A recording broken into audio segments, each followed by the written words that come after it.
So this is where the horses are actually arriving in trucks. They don't even ride them in. That's amazing. Not trucks, horse boxes. Trucks. So this is actually where the horses arrive. Not even in trucks, in horse boxes. Here, in a newly renovated area, well, newly about 3 years ago, outside the Chester Racecourse. We've got some private flats and things here.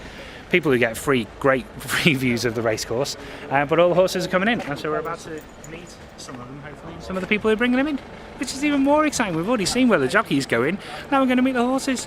Let's have a look. We're here today with Jen, who has got one of the most important jobs here because she has to look after the stars of the day. Not the jockeys, not washing their underpants and drying them or anything, but Jen's job is to look after the horses. So Jen, it's a big responsibility. How long have you been into horses? Have you loved them? Oh, since I can remember. Yeah. So the challenges in it then?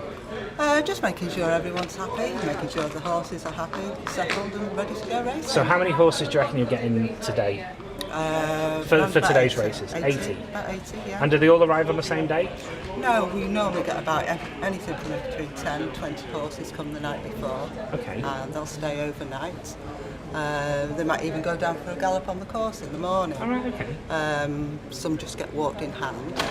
And then they have a rest, and then they're ready for racing in the afternoon. You're not even just like turning up on a day. You're like here a couple of days before preparing before, and making yeah. sure. And then if you get the travellers in and stuff. Yeah. I guess it's sometimes easier to bring them in so they're not stuck in on the day traffic and things. Well, yeah. I mean, the horses I personally feel will be more rested if they come the day before, and they're not travelling on the same days that they're running. And they've climatised. Yeah. What's kind of the furthest distance normally that you get a horse from? Do you think? Oh, we'll get some from Scotland. Okay. Right down to Lambourne, that area, Berkshire. And so it's literally from all over the country, isn't it? Yeah. And you're like the horse guest house operator. You're the one that when they turn up, they're sitting there going, brilliant, Jen's on. I'm going to have a nice night. It's all going to be sorted. And what do you think the level of care and everything that you offer in Chester is? Are you happy with the standard? Yeah. I mean, the stable yard we've got here is really. It's spot on. It's a lovely yard to work. This is only a recent development, isn't it? Yeah, it's our 5th season here now in this yard. How many people have you got? I have one assistant that I have with me. He comes in and he helps get the horses out and ready on time to go over to the course to race. But there's a lot of full-time ground staff here that help do all the mucking out after the racing and prepare it all for the prepare it all for the following meeting. Yeah. So from this little girl that used to love horses all her life and everything, and now you're looking after the stables of Chester Racecourse, one of the oldest, if not the oldest racecourse in Britain. Yeah. It's pretty good. Yeah, it is. Yeah. Good. We'll have a lovely day. Right, I hope all the horses behave themselves, and I hope they don't leave too many mementos behind on the back end. All right. Well, take care. See you later. So I haven't got a horse, but I have got a dog, and we've got like an ID chip in the dog and stuff, so obviously it gets lost and stuff. Horses are significantly more valuable than dogs, so is there any kind of ID thing with a horse? Or? Yeah, there is now. Actually, every horse in the country, every horse, not just every racehorse, every horse, every pony, now has to have a passport. That came in about 3 years ago. Okay. But all thoroughbreds to go on the racecourse will have a microchip in.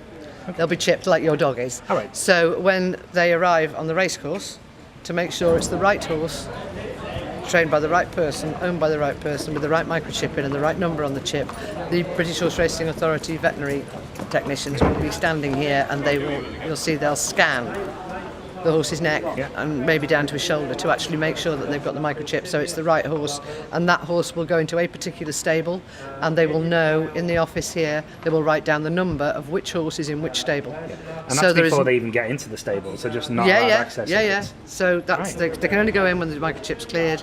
They can only go into the stable they're designated a particular number, which they're designated when they arrive. It varies a little bit because some might prefer shavings to stand on, some might prefer paper. Some trainers don't like shavings in case they're dusty. So there'll be some boxes bedded up with paper and some bedded up with shavings, so they've got somewhere to stand. So they get a smoking, non-smoking option. Exactly. They go for the healthy option. Exactly now, that. 2 horses came in earlier. One of them, someone said, was a travelling partner.